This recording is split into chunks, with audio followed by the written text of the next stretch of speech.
Most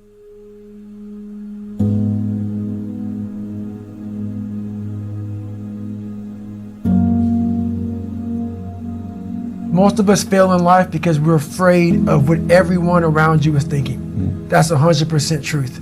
So we live by the narrative of other people.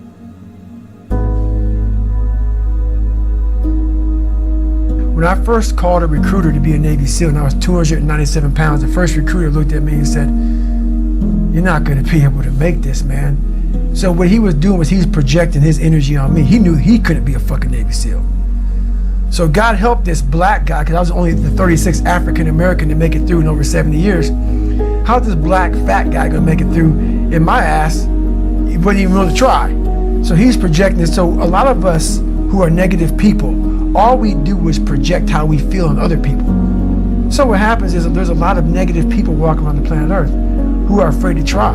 Because everybody, a lot of people are very negative in this world. So we are afraid to fail. Why? I told you, man, you shouldn't even try it, dude. Just chill out, relax. Why are you so crazy? Why are you so obsessed? So all that stuff drives the quitting mind, I call it.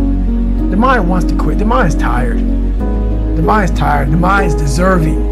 The mind thinks it's very deserving. So yes, the biggest problem in this world is other people, not yourself. It's other people in your head. They are puppet mastering you pretty much on your life.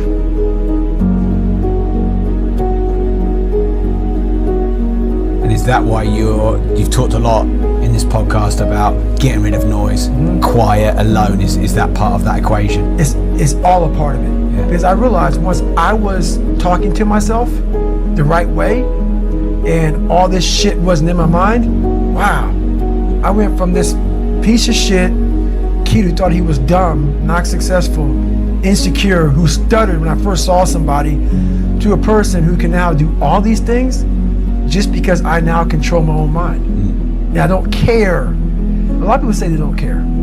But they do. They care like my son says, "I don't care." And every time he says it, I don't care, it means he cares. It means he cares.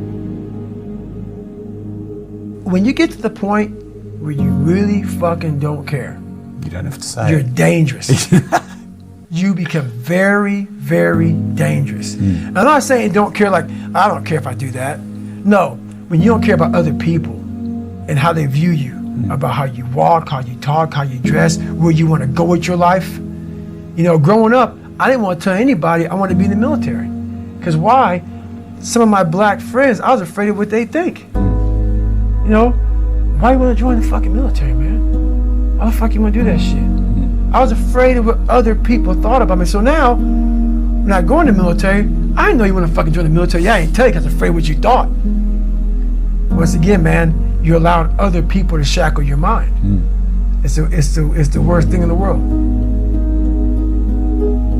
Do you think you could go the other way and maybe become a bit cold if you don't care what anyone thinks? Your fiance, your kids, you know, they're not the people around. Do you not care what they think? See, that's the thing about it. You have to have an understanding of what not caring means. If your fiance and your kids don't believe in you, you can't care what they think. That means you chose the wrong support staff. There has to be, so that's why a lot of people don't understand one another. Your support staff has to be like, if I want to go out and do whatever it is, my support staff is, you know, my fiance. If she's like, you know what, you know, I don't think that you should be doing that, I have to take it, you know, why? So I can be open-minded. So why are you saying this? But if she's saying it because of her, no, that's not the right thing. Because I need backing to do what I'm going to do. Open-mindedness, I need support. So yeah, it's you gotta be very clear thinking about all that stuff. If you've got smart people around you and they're giving you good advice and you're not listening to it, can there become a point when you're just so blinkered sometimes that you don't listen to good advice from smart people? You gotta make sure they're smart. And got your best interests at heart, I guess. That's it. Yeah. So that's why, like I said before, like, you know, several minutes ago, my circle's very small. I make sure I didn't handpick these people, because I'm like, so you don't want people in your corner that are like, oh, let me pat you on the back for what the fuck you do.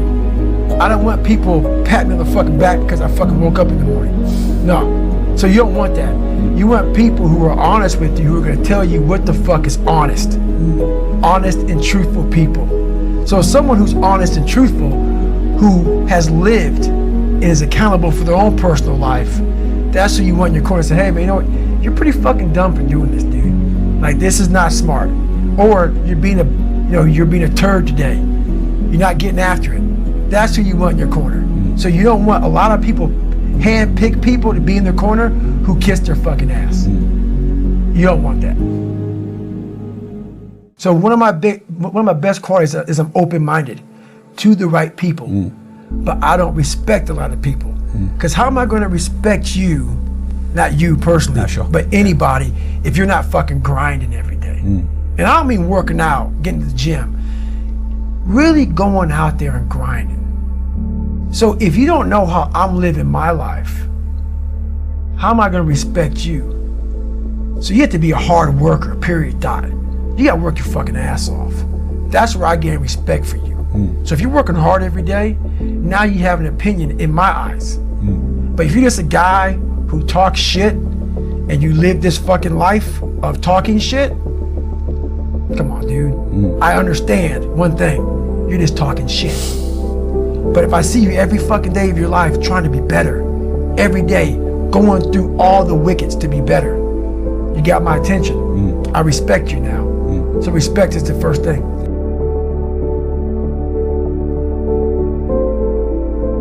You talked about your mind.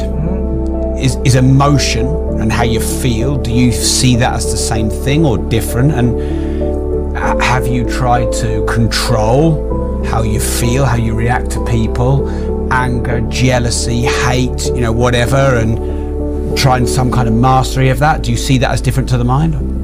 Jealousy, 100%. You have to, if you're jealous about anything, that is a horrible thing. Anger, I've done really well with controlling it nowadays. Back in the day when you're insecure. So all this stuff comes from conquering yourself. Once you feel good about yourself, all the anger, not all of it, we're human. Jealousy, these things start to really go away. She's like, I'm good. Yeah. I'm good. When you're full, you don't need other people to fill you up because you're full. That's right. I think a lot of people, they need people's respect, they need people's opinions, they need people's attention, they need people's love because they're empty. That's right. And they're trying to fill themselves up through other people. But no one can live to your standard, so you're always going to feel empty. That's how I used to be. So he created me lying, he created me being a dishonest person, whatever I could do to get it, to get whatever it was. But back to your question about emotion, I'm a very emotional person. So I'm very passionate because it took a lot for me to be who I am today.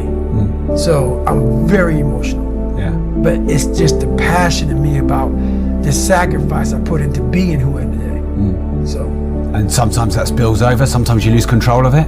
It's not losing control, I allow it to go. So I got this award for the VFW called the Americanism Award. And I'm speaking in front of like 5,000 veterans. And I get the award and I'm thanking people and I turn back to my mom and I look at her and for 58 seconds just cried. Because I had a chance at that time to look and see what I've accomplished and where I came from. And I wasn't trying to hold it, but I had to get myself together to give my speech.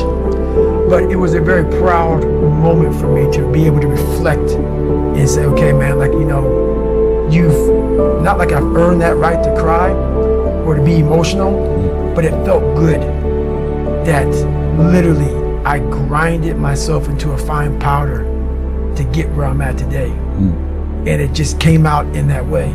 So yeah, emotion is a beautiful thing. You don't want to, if you're emotional, that's bad. Yeah. But if you show emotion at the right time, I think that's a beautiful thing.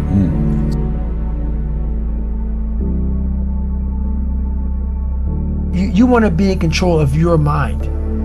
You want to be in control of your mind. Emotional people, they're a wreck. They control, that emotion controls everything you do. Yeah. And what emotional people do is, like for instance, I always say this, they can have a beautiful life. husband and wife, kids, everything they want.